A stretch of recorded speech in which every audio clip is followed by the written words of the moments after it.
నమస్కారం. న్యూస్ విజన్కు స్వాగతం. ముందుగా వార్తల్లోని ముఖ్యాంశాలు.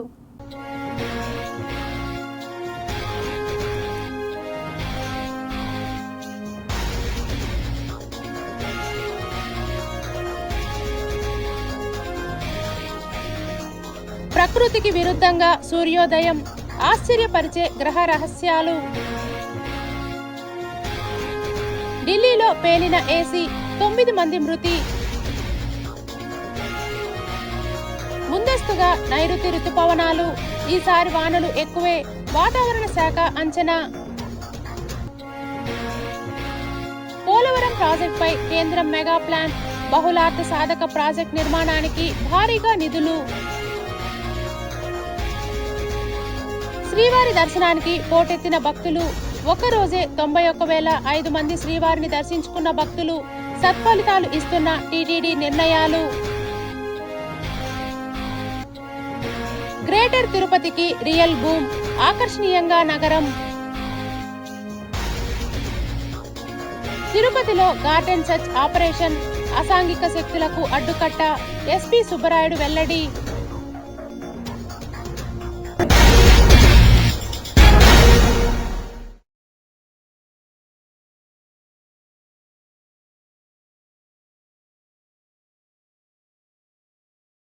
వేసవి సెలవుల ప్రభావంతో తిరుమల క్షేత్రం భక్తులతో పోటెత్తింది. గత కొద్ది రోజులుగా భక్తుల సంఖ్య క్రమంగా పెరుగుతూ వస్తోంది. నిన్న ఒక్కరోజే ఏకంగా 91,005 మంది భక్తులు శ్రీవారిని దర్శించుకోవటం విశేషం. సాధారణ రోజుల కంటే ఇది చాలా అధికం. స్వామివారిని దర్శించుకున్న వారే కాకుండా 36,257 మంది భక్తులు తమ మొక్కులు చెల్లించుకొని తలనీలాలు సమర్పించారు. భక్తులు సమర్పించిన కానుకల ద్వారా శ్రీవారి హుండీకి 3.37 కోట్ల రూపాయల ఆదాయం లభించింది. భక్తుల రద్దీ దృష్ట్యా తిరుమల కొండపై ఎటు చూసినా గోవింద నామస్మరణ మారుమ్రోగుతోంది. ప్రస్తుతం తిరుమలలో భక్తుల రద్దీ విపరీతంగా ఉండటంతో దర్శనానికి గంటల కొద్దీ సమయం పడుతోంది. టోకెన్లు లేని భక్తులకు శ్రీవారి దర్శనం లభించడానికి సుమారు 16 గంటల పైనే సమయం పడుతోందని అధికారులు వెల్లడించారు. భక్తుల క్యూ లైన్లు వైకుంఠం క్యూ కాంప్లెక్స్లను దాటి ఏటీజీహెచ్ ప్రాంతం వరకు కిలోమీటర్ల మేర విస్తరించాయి. వేలాది మంది భక్తులు ఎండను సైతం లెక్క చేయకుండా క్యూ లైన్లలో వేచి ఉండటంతో టీటీడీ సిబ్బంది నిరంతరం వారికి తాగునీరు, పాలు మరియు అన్నప్రసాదాలను పంపిణీ చేస్తున్నారు. ఊహించని రీతిలో పెరిగిన ఈ రద్దీని దృష్టిలో ఉంచుకొని తిరుమల తిరుపతి దేవస్థానం అధికారులు ప్రత్యేక ఏర్పాట్లు చేశారు. కంపార్ట్మెంట్లలో వేచి ఉన్న భక్తులకు ఎటువంటి ఇబ్బందులు కలగకుండా పర్యవేక్షిస్తున్నారు. అయితే రద్దీ దృష్ట్యా వృద్ధులు, చిన్నపిల్లలతో వచ్చే భక్తులు తగిన జాగ్రత్తలు తీసుకోవాలని, సాధ్యమైనంత వరకు నిరీక్షణకు సిద్ధపడి రావాలని అధికారులు సూచిస్తున్నారు. వేసవి సెలవులు ముగిసే వరకు ఇదే స్థాయి రద్దీ కొనసాగే అవకాశం ఉండటంతో దర్శన సమయాల్లో మార్పులు మరియు విరామ దర్శనాల రద్దు వంటి నిర్ణయాలపై టీటీడీ దృష్టి సారించింది. దశాబ్దాల కాలంగా పెండింగ్లో ఉన్న సెట్టిపల్లి భూముల సమస్యకు పరిష్కారం లభించిన నేపథ్యంలో రిజిస్ట్రేషన్ల ప్రక్రియను తుడా చైర్మన్, తిరుమల తిరుపతి దేవస్థానం ఎక్స్ అఫిషియో మెంబర్, తెదేపా తిరుపతి పార్లమెంట్ ప్రధాన కార్యదర్శి డాలర్స్ దివాకర్ రెడ్డి శనివారం తిరుపతి రూరల్ సబ్ రిజిస్ట్రార్ కార్యాలయంలో స్వయంగా పరిశీలించారు. సెట్టిపల్లి ల్యాండ్ని ఒక డిఫరెంట్ కాన్సెప్ట్తో డిజైన్ చేసి లబ్ధిదారులు ఎవరైతే ఫ్లాట్ లబ్ధిదారులు ఉన్నారో వాళ్ళు 50-50% రేషియోలో, అగ్రికల్చర్ ఫార్మర్స్ ఎవరైతే ఉన్నారో 30-70% రేషియోలో వాళ్ళకందరూ కూడా సైట్లు ఇవ్వడం జరిగింది. అందులో భాగంగా ఈరోజు రాష్ట్రం మొత్తం చూసినట్టయితే ఎవరికైనా కూడా డీకేటీ పట్టాలు కానీ, ఇలాంటి ఇంటి పట్టాలు కానీ, ఇలాంటి భూమికి సంబంధించిన పట్టాలు కానీ ఇస్తారు. కానీ రాష్ట్రంలో మొట్టమొదటిసారి రిజిస్ట్రేషన్ చేసి మరీ వాళ్ళ హౌస్ సైట్కి ఇవ్వడం అనేది ఒక తెలుగుదేశం పార్టీకే అది సాధ్యము, ఎన్డీఏ కూటమికే అది సాధ్యం. గత 40 నుంచి 50 సంవత్సరాలుగా ఉన్నటువంటి ఈ డిస్ప్యూట్ ల్యాండ్ చాలా మంది డబుల్ రిజిస్ట్రేషన్, త్రిబుల్ రిజిస్ట్రేషన్ చేసి చాలా మంది ఇబ్బంది పడుతుంటే 2019లో దురదృష్టవశాతం తెలుగుదేశం గవర్నమెంట్ రాకపోయే లోపల 2019-2024 గవర్నమెంట్లో మాజీ ముఖ్యమంత్రి ఇక్కడున్నటువంటి లోకల్ పార్టీకి సంబంధించిన నాయకులందరూ కూడా దాన్ని భూ కబ్జాదారులందరూ కూడా దానిపైన కన్నేసి వాళ్ళకి ఏ పనులు కూడా చేయకుండా వాళ్ళకి ఊరికే టైంపాస్ చేసుకుని మాటలు చేశారు. ఫీల్డ్ సర్వే చేశారు, ఎంక్వైరీస్ ఐడెంటిఫై చేశాము, ఎక్కడెక్కడ ఎన్ని ఎకరాలు దాంట్లో ఎవరు ఫీల్డ్ పైన ఎన్ని ఏసీ సీట్స్ ఉన్నాయి, ఎన్ని మామిడి తోటలు పెట్టుకున్నారు, ఎన్ని అనాథలు పెంచారు అన్ని వేసినా చూసాము. అతి త్వరలో అది కూడా మేము ఖచ్చితంగా ఏది చెప్పినా ఏది కూడా చెప్పింది కూడా మేము చేయకుండా పోము, చెప్పిందంతా ఖచ్చితంగా చేసి చూపిస్తాం. చిత్తూరు జిల్లాలో ప్రతిష్టాత్మకంగా భావిస్తున్న కుప్పం విమానాశ్రయ ప్రాజెక్టుకు పెద్ద ఊరట లభించింది. భూసేకరణపై కొనసాగుతున్న న్యాయపరమైన వివాదాలకు ముగింపు పలుకుతూ సుప్రీంకోర్టు కీలక తీర్పు వెలువరించింది. కుప్పం విమానాశ్రయం కోసం చేపట్టిన భూసేకరణను సవాల్ చేస్తూ దాఖలైన స్పెషల్ లీవ్ పిటిషన్ను సుప్రీంకోర్టు కొట్టివేసింది. దీంతో ముందుగా ఏపీ హైకోర్టు ఇచ్చిన తీర్పులో జోక్యం చేసుకోవాల్సిన అవసరం లేదని అత్యున్నత న్యాయస్థానం స్పష్టం చేసింది.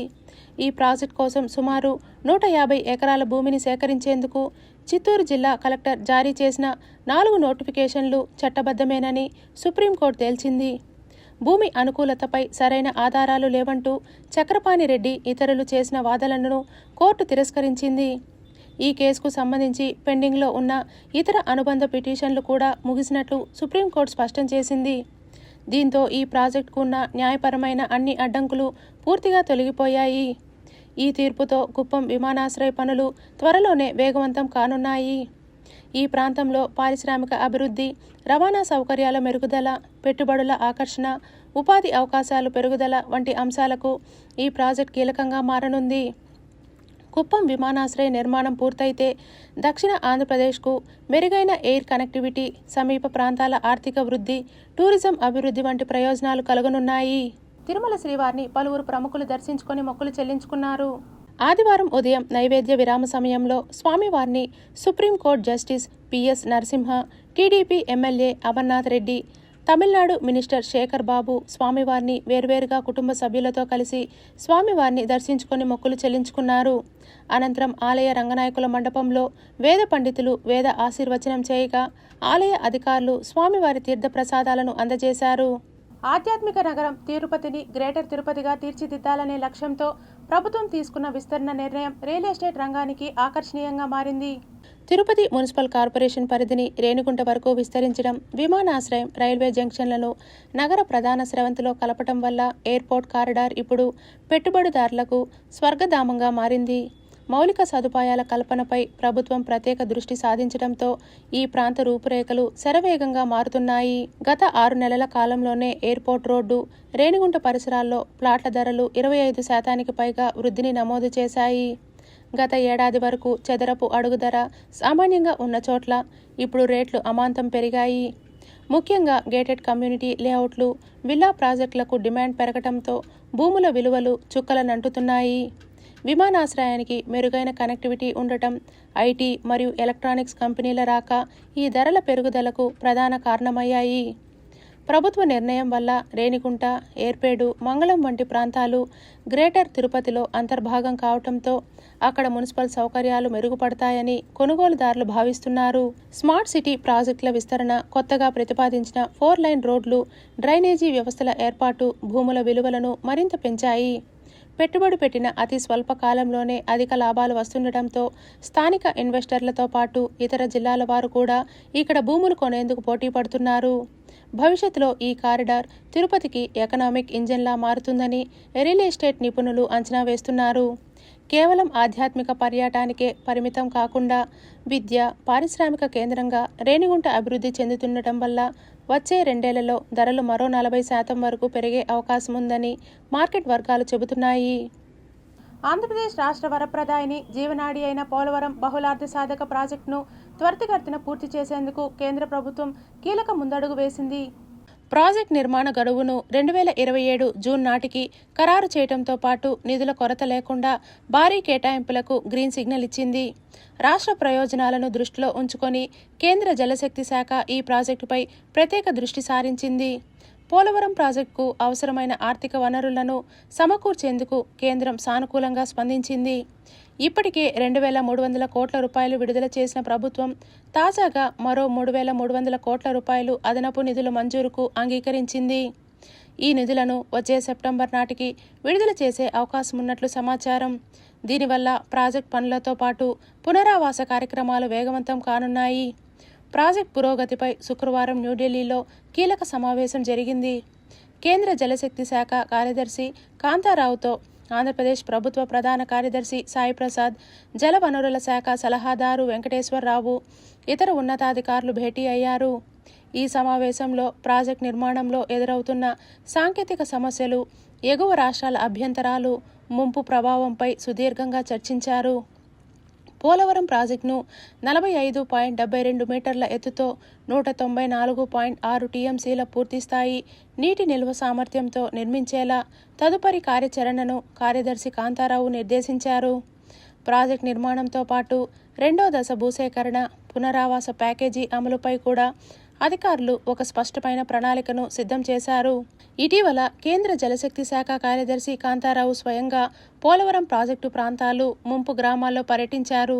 పనుల వేగాన్ని, బాధితులకు అందుతున్న పునరావాస సేవలను ఆయన దగ్గరుండి పర్యవేక్షించారు.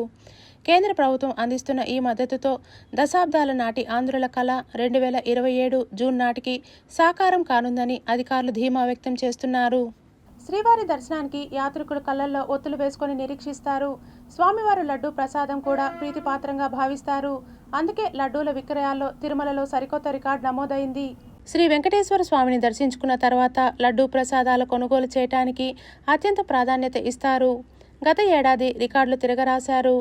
గత ఏడాది ఏప్రిల్ నుంచి ఈ సంవత్సరం మార్చి వరకు 13,95,43,231 లడ్డూలను యాత్రికులు కొనుగోలు చేశారనే వార్తలు వైరల్ అవుతున్నాయి. గత ఏడాదితో పోలిస్తే 1.76 లడ్డూలు అదనంగా విక్రయాలు జరిగాయి. తిరుమల శ్రీవారి లడ్డూ ప్రసాదాల తయారీకి అవసరమైన నెయ్యి వాడారనే ఆరోపణలు 2 ఏళ్లుగా కుదిపేస్తున్నాయి. టీడీపీ కూటమి వచ్చిన తర్వాత అన్నప్రసాదాల తయారీకి అవసరమైన వస్తువుల కొనుగోలు, శ్రీవారి లడ్డూ ప్రసాదానికి అవసరమైన స్వచ్ఛమైన ఆవు నెయ్యి కొనుగోలుకు టీటీడీ అత్యంత ప్రాధాన్యత ఇస్తోంది. తిరుమలలో 2024-25 సంవత్సరంలో 12,18,53,535 లడ్డూల విక్రయాలు జరిగాయి. ఇందులో రూ. 50, రూ. 200 విలువైన కళ్యాణం లడ్డూలు కూడా ఉన్నాయి. సామాన్య యాత్రికులకు చిన్న లడ్డూలే ఎక్కువ అందుబాటులో ఉంటాయి. ఈ సంవత్సరంతో పోలిస్తే 1.76 లక్షల శ్రీవారి లడ్డూ ప్రసాదాలు అదనంగా విక్రయించినట్లు టీటీడీ రికార్డులు స్పష్టం చేస్తున్నాయి. తిరుమల శ్రీవారి లడ్డూ ప్రసాదాలను యాత్రికులు అత్యంత పవిత్రంగా భావిస్తారు. ఇందులో లాభ నష్టాలు బేరీజు వేయని టీటీడీ ఒక్కో లడ్డు తయారీపై రూ. 5 నుంచి రూ. 10 వరకు భారం భరిస్తోంది. ఒక లడ్డు తయారీకి టీటీడీకి కనీసంగా 55 నుంచి 60 రూపాయల వరకు ఖర్చవుతుంది. కానీ చిన్న లడ్డు సామాన్య యాత్రికులకు 50 రూపాయలకే అందుబాటులో ఉంది. ఈ లెక్కన సామాన్య యాత్రికుల్లో రోజుకు సుమారు 65,000 మందికి టీటీడీ ఉచితంగా పంపిణీ చేసే లడ్డు భారం భరిస్తోంది. టీటీడీ ధార్మిక కార్యక్రమాలతో పాటు యాత్రికుల సదుపాయాలకు కూడా ప్రణాళికలు అమలు చేస్తుంది. ఆ వివరాలన్నీ బడ్జెట్లో కనిపిస్తాయి. టీటీడీ ఈ ఏడాది 5,426 కోట్ల రూపాయలతో బడ్జెట్కు ఆమోదం తెలిపింది. 2025-26 ఆర్థిక సంవత్సరంలో 5,258.68 కోట్లు మాత్రమే కేటాయించారు. ఈ సంవత్సరం 168 కోట్ల రూపాయలు అదనంగా బడ్జెట్ ఆమోదించారు. ప్రధానమైన అంశాల్లో లడ్డూల తయారీ, విక్రయాల ద్వారా ఆదాయాన్ని కూడా టీటీడీ అంచనా వేసింది. 2025-26 ఆర్థిక సంవత్సరంలో శ్రీవారి లడ్డూ ప్రసాదాల విక్రయాలతో 600 కోట్ల రూపాయల ఆదాయం అంచనా వేసింది. ఆ మేరకు దాదాపు టీటీడీ లెక్కలు ఫలించాయి. 2026-27 ఆర్థిక సంవత్సరంలో 650 కోట్ల రూపాయలు ఆదాయం వస్తుందనే టీటీడీ గణాంక విభాగం అధికారులు అంచనాలు తయారు చేశారు. ఇదిలా ఉంటే లడ్డూలతో సహా ఇతర ప్రసాదాల విక్రయాలు కూడా ఉంటాయి. గత ఏడాదితో పోలిస్తే 10 కోట్ల రూపాయలు ఆదాయం ఎక్కువగా వచ్చే అవకాశాలు ఉన్నట్లు టీటీడీ గణాంక శాఖ లెక్కలు వేసింది. తిరుమల శ్రీవారి లడ్డూ ప్రసాదాల తయారీకి అవసరమైన నెయ్యి, దినుసుల కోసం ఈ సంవత్సరానికి టీటీడీ 974 కోట్ల రూపాయలు కేటాయించింది. తిరుమలలో రోజు సుమారు 3.5 నుంచి 4 లక్షల లడ్డూలు తయారు చేయడంలో పోర్టు కార్మికులు నిరంతరాయంగా పనిచేస్తారు. ఇంత పరిమాణంలో లడ్డూల తయారీకి 10 టన్నుల శనగపిండి, చక్కెర, 300 నుంచి 4 లీటర్ల స్వచ్ఛమైన ఆవు నెయ్యి, జీడిపప్పు 700 కిలోలు, కలకండ 500 కిలోలు, ఎండు ద్రాక్ష 540 కిలోలు వినియోగిస్తుంటారు. తిరుమల శ్రీవారిని సగటున రోజుకి 75,000 మంది సామాన్య యాత్రికులు దర్శించుకుంటారు. వీవీఐపీలతో పాటు సిఫార్సు లేఖలతో వెళ్లేవారు, బ్రేక్ దర్శనం, 300 రూపాయల టికెట్టు, శ్రీవారి ట్రస్టుకు 10,500 రూపాయలు చెల్లించే వారిలో సర్వదర్శనానికి వెళ్లే యాత్రికులకు టీటీడీ ఓ లడ్డు ఉచితంగా ఇస్తుంది. అదనంగా కావాలంటే 50 రూపాయలు చెల్లించి కొనుగోలు చేయాలి. చిత్తూరు ఎమ్మెల్యే ఎంపీల మధ్య ఏకాభిప్రాయం తప్ప మనస్పర్ధలు లేవని ఎమ్మెల్యే గురజాల జగన్మోహన్, పార్లమెంట్ సభ్యులు దగ్గుమల ప్రసాదరావులు వెల్లడించారు. గత కొంతకాలంగా చిత్తూరు నియోజకవర్గంలో ఎమ్మెల్యే, ఎంపీ పట్ల భేదాభిప్రాయాలు ఉన్నట్లు వదంతులు రావటం, ఇటీవల చిత్తూరు నగరపాలక సంస్థ కార్యాలయంలో స్వయం సహాయక సంఘాల మహిళలపై ఆర్పీలు దాడి చేయడం వంటి పరిణామాలు చిత్తూరులో చోటు చేసుకున్నాయి. ఈ మేరకు చిత్తూరు పోలీస్ స్టేషన్లో కేసులు కూడా నమోదయ్యాయి. చిత్తూరు ఎమ్మెల్యే గురజాల జగన్మోహన్ తన మాట కాదని కేసులు నమోదు చేయడంపై తనకు కేటాయించిన గన్మెన్లను సరెండర్ చేయడం కూడా జరిగింది. దీనిపై అధిష్టానం సీరియస్ కావడంతో ఆదివారం ఇరువురు స్పందించారు. ఎంపీ దగ్గుమల్ల ప్రసాదరావు చిత్తూరులోని మహిళా సంఘాలపై జరిగిన దాడిని తెలుసుకున్న అనంతరం వారిని విచారించి పంపాలని కమిషనర్ నరసింహప్రసాద్కు చెప్పారన్నారు. దీనిపై పోలీసులు అత్యుత్సాహం ప్రదర్శించడంతో కేసులు నమోదైనట్లు ఎమ్మెల్యే చెప్పారు. వాస్తవాలు మహిళా సంఘాల ద్వారా తెలుసుకున్న తాము ఏకాభిప్రాయానికి వచ్చి రాజీ కుదుర్చుకున్నట్లు తెలిపారు. ఈ సందర్భంగా ఎంపీ మాట్లాడుతూ ఎంపీ 7 నియోజకవర్గాల్లో పర్యటించాల్సి ఉన్నందున కేటాయించిన రోజుల్లో పర్యటనలు కలిసి చేస్తున్నామని ఎమ్మెల్యే జగన్ తెలిపారు. అంతేగాని తమకు ఎలాంటి భేదాభిప్రాయాలు లేదన్నారు. అధికారంలో ఉన్న తెలుగుదేశం పార్టీ అభివృద్ధిపై దృష్టి సారిస్తున్నామే తప్ప రాజకీయాలకు తావులేదన్నారు. చిత్తూరులో జరుగుతున్న అభివృద్ధి ఇందుకు సాధ్యమని తెలిపారు. రోజు దాకా ఇద్దరు కలిసే పని చేసినాము. ఆయన హైదరాబాద్ పోయి, నేను బెంగళూరు పోయినా. తిరిగి వచ్చేటప్పటికి అగ్గి పెట్టేసిందని మీరిద్దరు కలిసి లేదంటే ఎట్లా? ఇంకా కాపురం బెడ్ పైన కూర్చొని ఫోటోదా పెట్టాలి. ఇంకా ఉంటుంది, రాజకీయ పార్టీ అపోజిషన్ ఉంటారు, కొందరు పార్టీలో కూడా ఉండుండొచ్చు, ఎవరు 1 or 2, అందరూ 100% దాన్నే రాజకీయం అంటారు. రాజకీయం అంటే ఏమి? ఏ ఇద్దరు కలిసి ఉన్నా నచ్చని వాడు కూడా ఉంటాడు. మా పార్టీ అని నేను అన్నాను. ఇక్కడ ఇది ఎలక్షన్ అయిపోయిన తర్వాత ప్రజలకు మేము అందుబాటులో కాదు పార్లమెంట్లో ఎంపీ గారు ఏమని ప్రమాణం చేస్తారు, నేను అసెంబ్లీలో ఏమని ప్రమాణం చేస్తాము? మేము ఆ రోజుకి మర్చిపోతాం. మాకు పార్టీలు వీడు పలానా పార్టీ, వాడు పలానా అని మేము చూసి చేయలేము. ఇప్పుడు పెన్షన్ ఇస్తూ ఉన్నాము. మీరు చెప్పండి, మీడియా వాళ్ళు ఎక్కడైనా తెలుగుదేశం వాళ్ళకి పెన్షన్ ఇస్తూ ఉన్నామా? గత ప్రభుత్వంలో ఎవరికి ఇచ్చినా వాళ్ళకి ఇస్తున్నాం.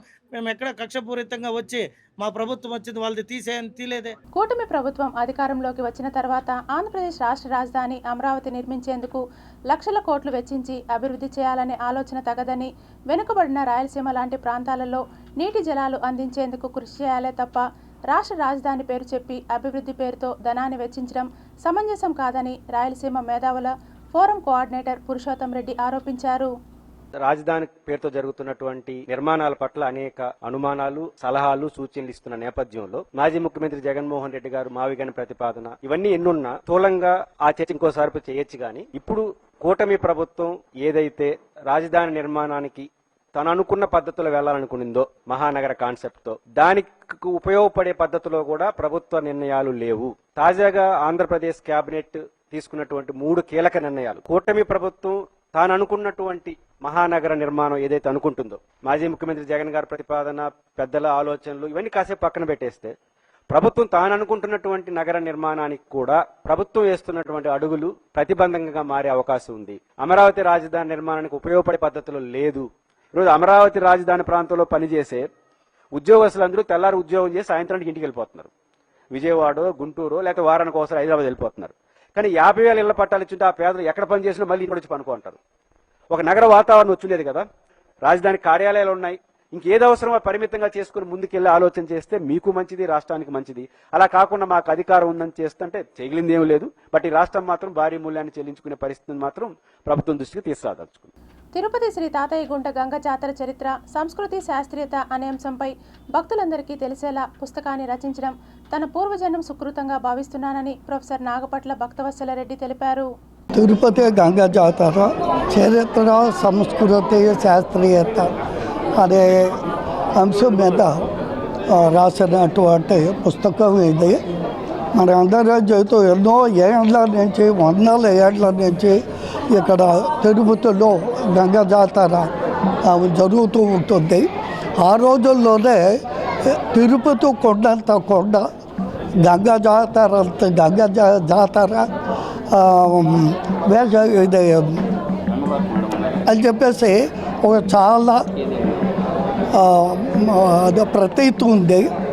ఇది కేవలం వచ్చి వినోదమో లేకపోతే ఇంకోటో కాదు. దీని వెనుక ఒక చరిత్ర ఉంది, సంస్కృతి ఉంది, శాస్త్రీయత ఉంది అనే విషయాలు దృష్టిలో పెట్టుకుని ఒక దాదాపు 2-3 ఏళ్ల పాటు మేము తిరుపతిలో ఉన్న వీళ్ళందరినీ వాళ్ళని సమీపించి వాళ్ళు ఇంటర్వ్యూ చేసి తీసుకుని వచ్చిన డేటా ఆధారంగా రాసినటువంటి బుక్ ఇది.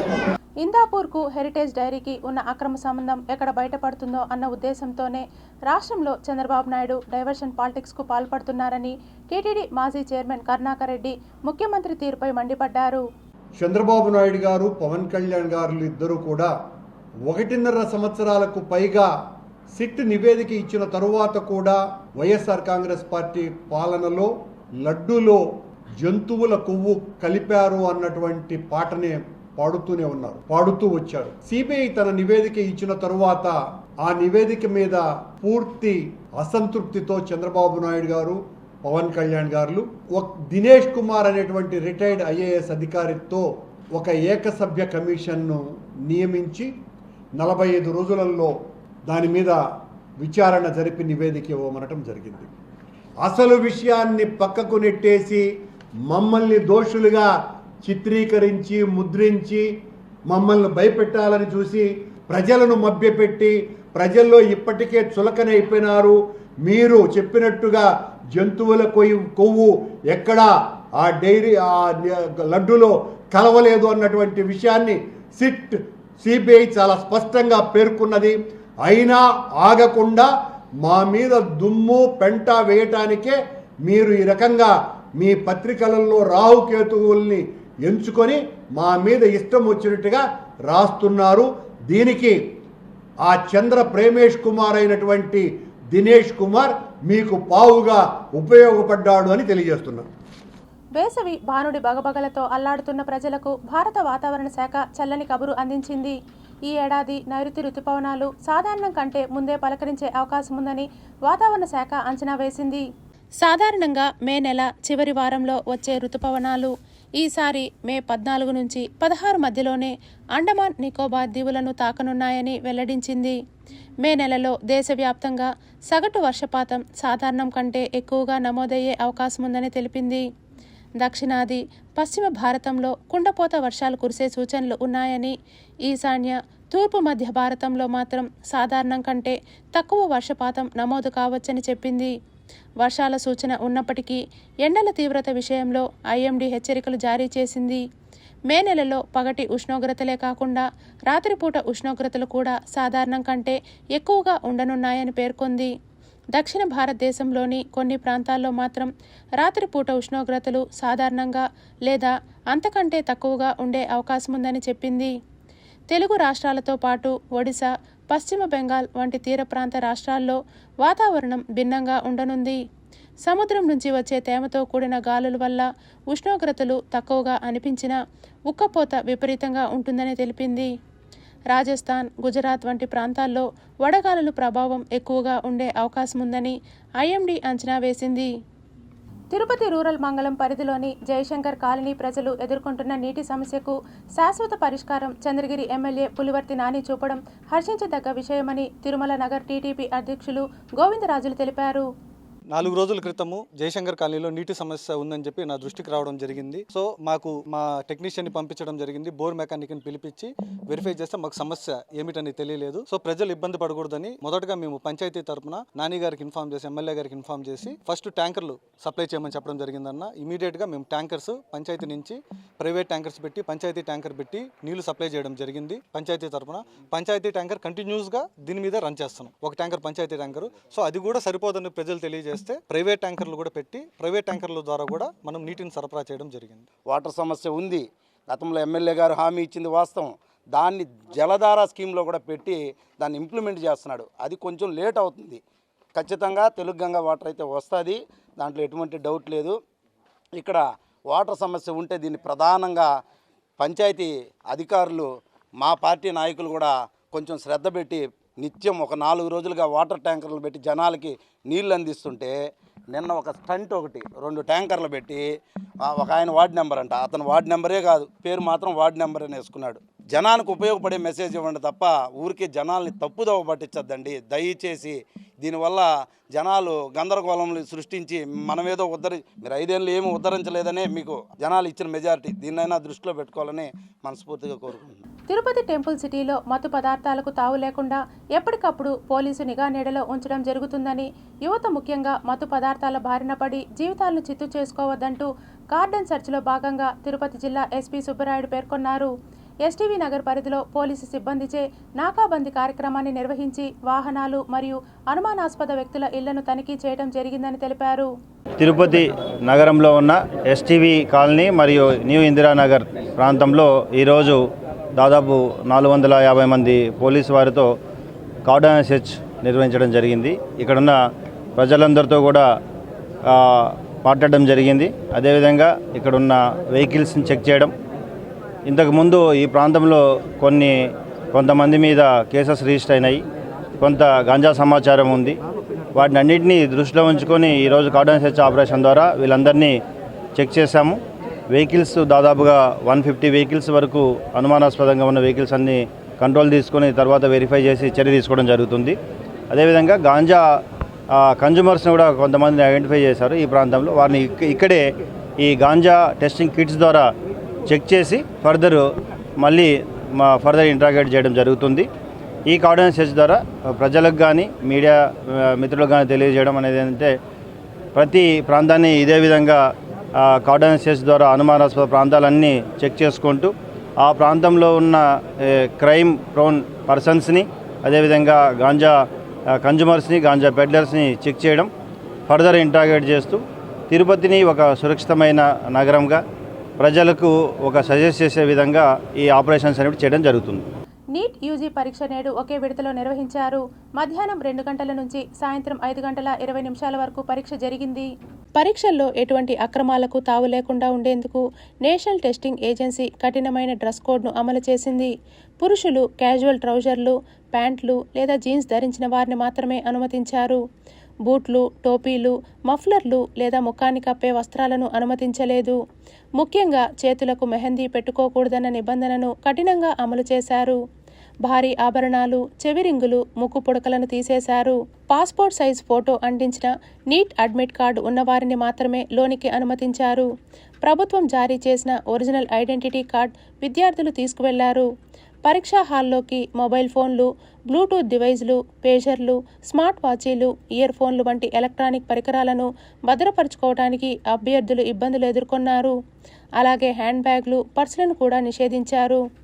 దేశంలోని మెడికల్ కాలేజీల్లో ప్రవేశాల కోసం నిర్వహించే అత్యంత ప్రతిష్టాత్మకమైన నీట్ యూజీ పరీక్ష నేడు ఒకే విడతలో నిర్వహించారు. మధ్యాహ్నం 2 గంటల నుంచి సాయంత్రం 5 గంటల 20 నిమిషాల వరకు పరీక్ష జరిగింది. అభ్యర్థులు పరీక్షా సమయానికి కనీసం గంట ముందుగానే కేంద్రానికి చేరుకున్నారు. మధ్యాహ్నం 1:30 గంటలకు పరీక్షా కేంద్రం గేట్లు మూసేశారు. 1 నిమిషం ఆలస్యమైనా అనుమతించలేదు అధికారులు. తిరుమల కల్తీ నెయ్యి వ్యవహారంలో ఏకసభ్య కమిషన్ సూచించిన దోషులపై కఠిన చర్యలు తీసుకోవాలని టీటీడీ పాలక మండలి సభ్యులు భానుప్రకాష్ రెడ్డి డిమాండ్ చేశారు. పవిత్ర పుణ్యక్షేత్రమైన తిరుమల క్షేత్రంలో గత ప్రభుత్వంలో జగన్మోహన్ రెడ్డి గారి ప్రభుత్వంలో జరిగినటువంటి అవినీతి అక్రమాల్లో ముఖ్యంగా స్వామివారికి అత్యంత పవిత్రంగా సమర్పించే ప్రసాదంలో కల్తీ నెయ్యిని సరఫరా చేసి, అసలు అది నెయ్యే కాదని చెప్పి పూర్తిగా కెమికల్స్తో చేసినటువంటి, రసాయనాలతో చేసినటువంటి పదార్థాలతో స్వామివారికి నైవేద్యం పెట్టారని చెప్పి మనకు దినేష్ కమిటీ కూడా రిపోర్ట్ ఇవ్వడం జరిగింది. ముఖ్యంగా ఆ రోజు ఉన్నటువంటి ధర్మకర్తల మండలి అప్పుడున్నటువంటి నియమ నిబంధనలు సడలించినటువంటి కారణంగా అప్పుడున్నటువంటి ఈఓ సింగాల గారు, ధర్మారెడ్డి గారు, దాని తర్వాత కరుణాకర్ రెడ్డి గారు, సుబ్బారెడ్డి గారు, వీళ్ళందరూ ఈ మహాపాపంలో భాగస్వాములుగా భావిస్తున్నాం. ఖచ్చితంగా వీరందరి మీద చట్టపరమైనటువంటి చర్యలు తీసుకునే అవకాశం తొందరలోనే ఉంది.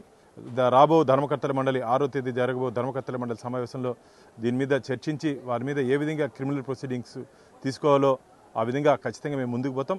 ఎవరిని వదిలే ప్రసక్తే లేదు. స్వామి దగ్గర అపచారం చేసిన వాళ్ళందరినీ రాబో రోజుల్లో చట్ట పరిధిలో చట్టరీత్యా వాళ్ళందరికీ శిక్ష పడే విధంగా ధర్మకర్తల మండలి కృషి చేసి చర్యలు తీసుకుంటుంది. ఇప్పుడు కొన్ని సంక్షిప్త వార్తలు చూద్దాం. శ్రీ వెంకటేశ్వర యూనివర్సిటీ హెల్త్ సెంటర్లో ఫార్మాసిస్ట్గా సేవలు అందించి పరమపదించిన గుండాల పురుషోత్తం రెడ్డి జయంతి సందర్భంగా ఆయన కుమార్తె స్వరూపరాణి ఆధ్వర్యంలో తిరుపతి కపిల్ తీర్థం రోడ్లోని పద్మావతి వృద్ధాశ్రమంలో వృద్ధులకు అన్నదాన కార్యక్రమం ఘనంగా నిర్వహించారు. ఈ కార్యక్రమానికి ముఖ్య అతిథిగా బీజేపీ రాష్ట్ర మాజీ కార్యవర్గ సభ్యులు గుండాల గోపీనాథ్ రెడ్డి హాజరై అన్నదాన కార్యక్రమాన్ని చేపట్టారు. ఈ కార్యక్రమంలో బీజేపీ సెంట్రల్ మండల ఉపాధ్యక్షుడు తొండమనాటి సుబ్రహ్మణ్యం రెడ్డి, బీజేపీ నాయకులు మహేష్, ప్రసాద్, బాబు, రాయలసీమ రంగస్థలి కార్యదర్శి కేఎన్ రాజా తదితరులు పాల్గొన్నారు. వార్తలు ముగించే ముందు ముఖ్యాంశాలు మరోసారి.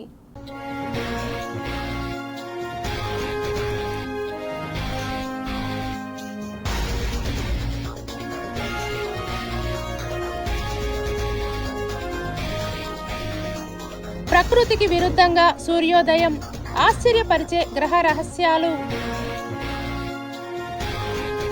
ఢిల్లీలో పేలిన ఏసీ, 9 మంది మృతి.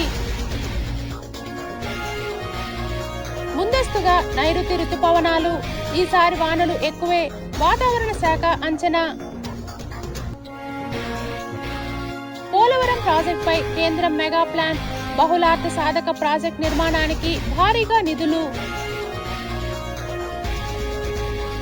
శ్రీవారి దర్శనానికి పోటెత్తిన భక్తులు, ఒక్కరోజే 91,005 మంది శ్రీవారిని దర్శించుకున్న భక్తులు, సత్ఫలితాలు ఇస్తున్న టీటీడీ నిర్ణయాలు. గ్రేటర్ తిరుపతికి రియల్ బూమ్, ఆకర్షణీయంగా నగరం. తిరుపతిలో గార్డెన్ సర్చ్ ఆపరేషన్, అసాంఘిక శక్తులకు అడ్డుకట్ట, ఎస్పీ సుబ్బరాయుడు వెల్లడి.